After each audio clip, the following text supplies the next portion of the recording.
Hey guys, it's Quickie Baby and welcome back to World of Tanks. This time we've got the pleasure of watching Warpig 117 playing in the dastardly FV304.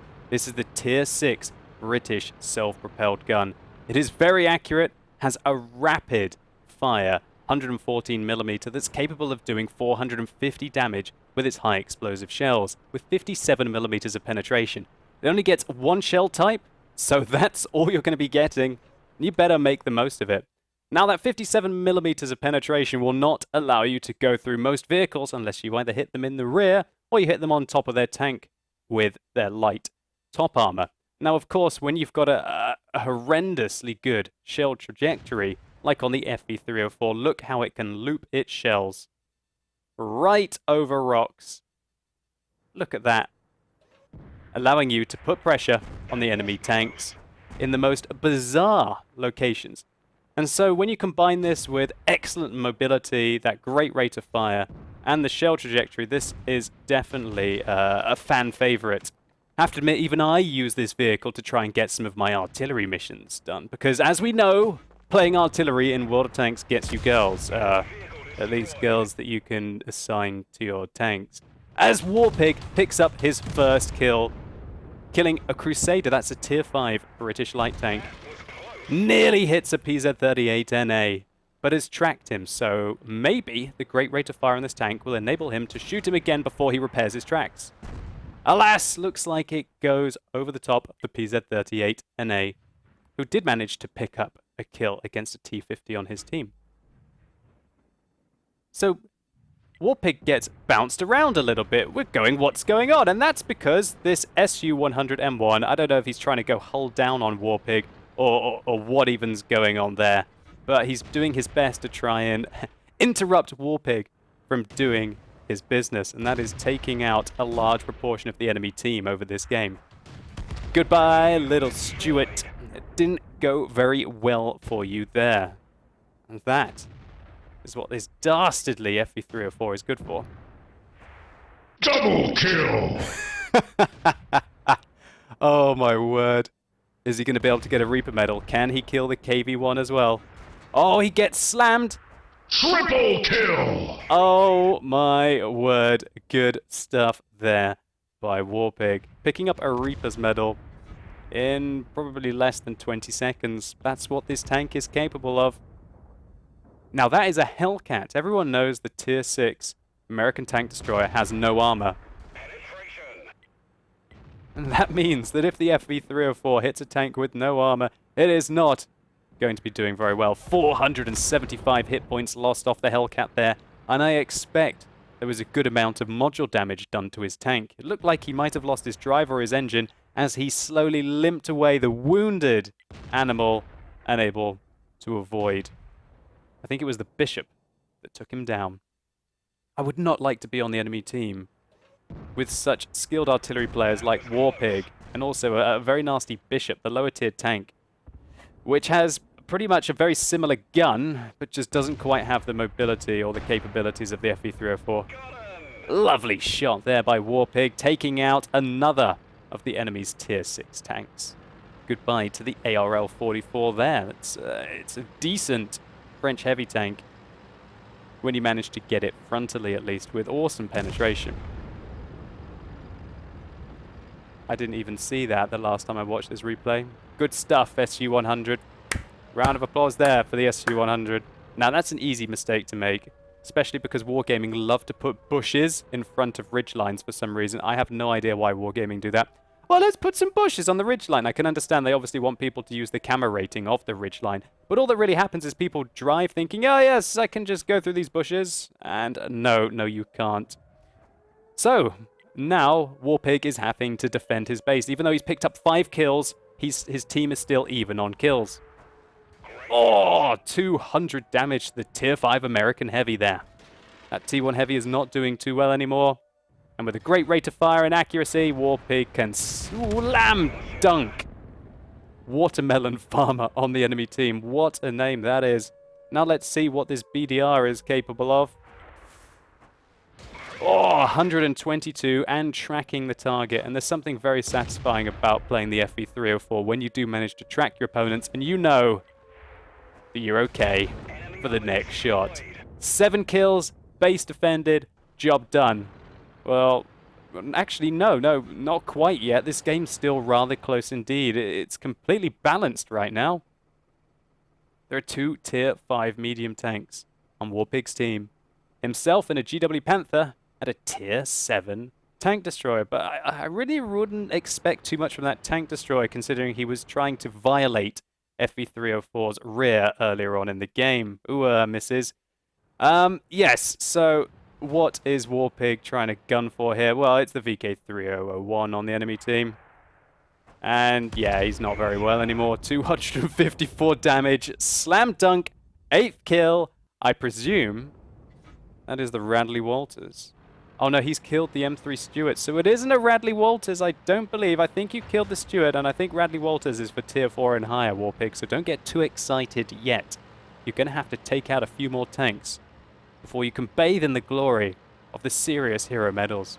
And that is not a hero medal that artillery players get very often. Even at low tiers, in a nice matchup such as this for the FE304.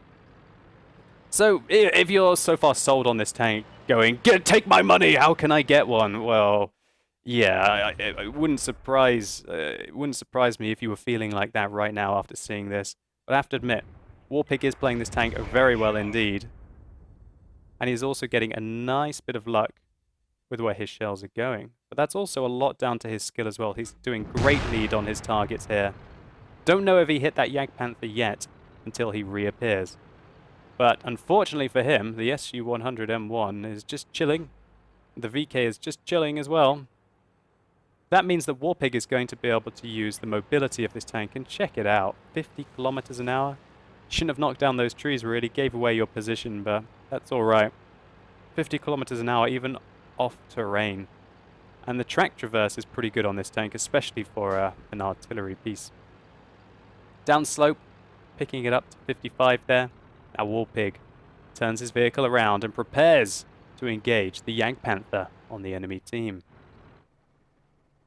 Hopefully the SU-100M1 and the VK are going to be able to spot for him.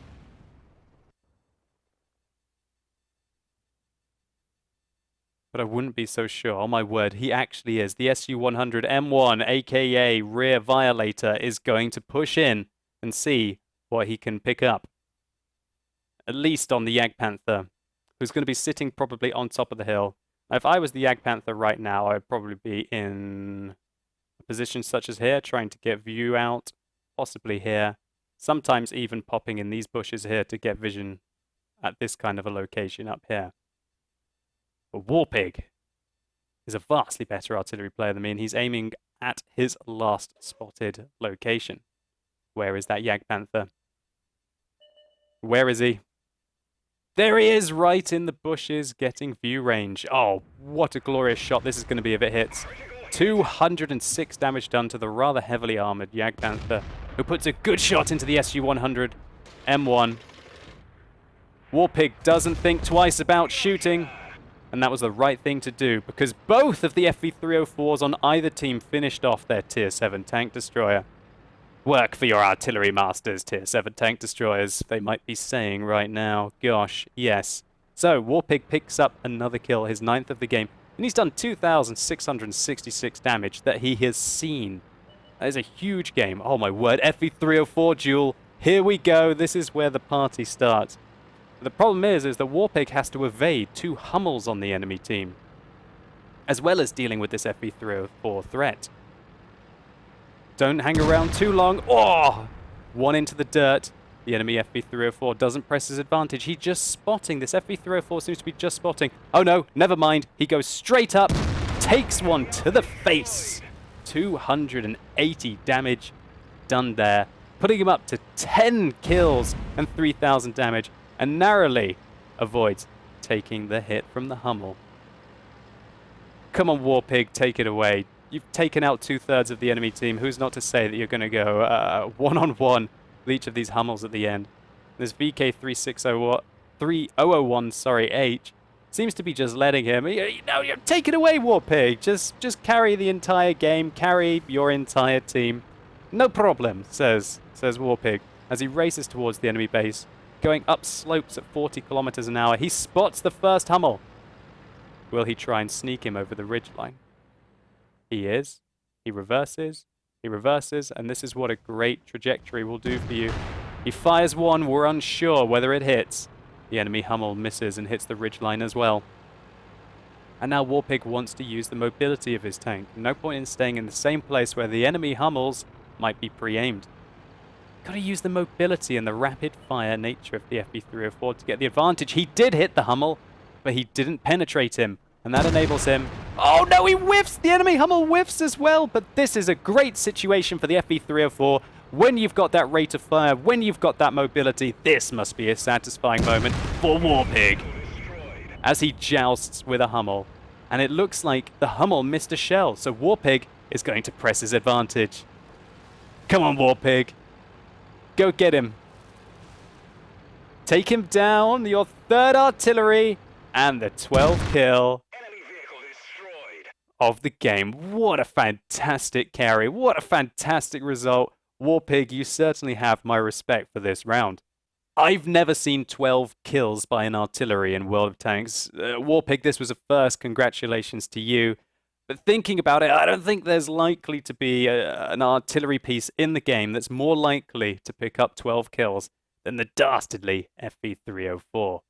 I love the way that you dominated the high-tier tanks in this game, putting a lot of pressure up on them and even securing kills on them. Unsurprisingly, one-shot a lot of the lower-tiered vehicles, and they had that awesome 1 versus 3 artillery engage at the end of the game. So let's just take a very quick look at the post-game stats. So Warpig picked up the Gauze Medal. That's one of the best artillery achievements for causing over 10 times the hit points of your vehicle in damage. A high caliber, a Pools Medal for destroying between 10 and 13 enemies, and the Nadins Medal for destroying all of the enemy light tanks on the team.